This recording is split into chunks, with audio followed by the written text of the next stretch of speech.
সুনামগঞ্জের বিশ্বম্ভরপুর উপজেলার খরচার হাওরের বড় ফসল রক্ষায় ফ্লাড ফিউজ নির্মাণ কাজে ধীর গতির অভিযোগ উঠেছে। কৃষকরা বলছেন, এতে অরক্ষিত হয়ে পড়েছে হাওরের পাকা ধান। ভারী বৃষ্টি ও পাহাড়ি ঢলের পূর্বাভাসে আগাম বন্যার শঙ্কায় তারা। সুনামগঞ্জ প্রতিনিধি মোহাম্মদ আব্দুস সালামের তথ্য ভিডিওতে আরও জানাচ্ছেন সমর ইসলাম। ভারী বৃষ্টি ও পাহাড়ি ঢলে প্রতি বছর সুনামগঞ্জের বিভিন্ন হাওরের ক্লোজারগুলোতে মাটির তৈরি বাঁধ ক্ষতিগ্রস্ত হয়। বারবার সেগুলো মেরামতে সরকারের বিপুল পরিমাণ অর্থ ব্যয় হয়। সরকারি অর্থের অপচয় রোধে এসব ক্লোজারগুলোতে ফ্লাড ফিউজ নির্মাণের উদ্যোগ নেয় সরকার।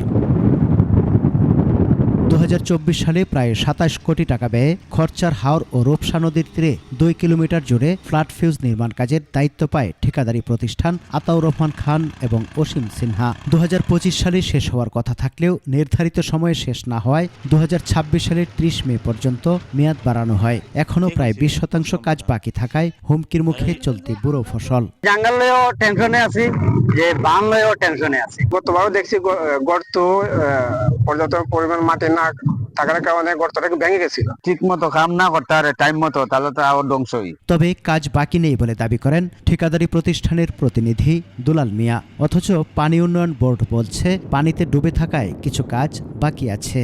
নাই, কাজ বাকি নাই। ম্যানেজার তো কোনো কথা বলতে পারতো না, আমার মতোই ম্যানেজার না মুতালেব কথা বললে মুতালেব আমার নাম্বার দিব। আবার ডিজাইন অনুযায়ী কিন্তু এখানে আমরা বাম দিয়েছি, প্লাস এখানে আমরা জিও টেক্সটাইল এবং পলিথিন দিয়ে কিন্তু এটাকে টেকসই করার চেষ্টা করেছি। তো আমরা আশা করতেছি এটা সমস্যা হবে না।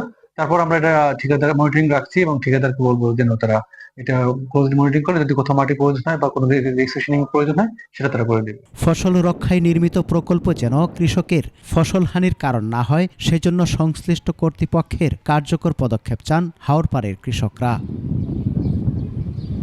সমর ইসলাম, 21 টেলিভিশন।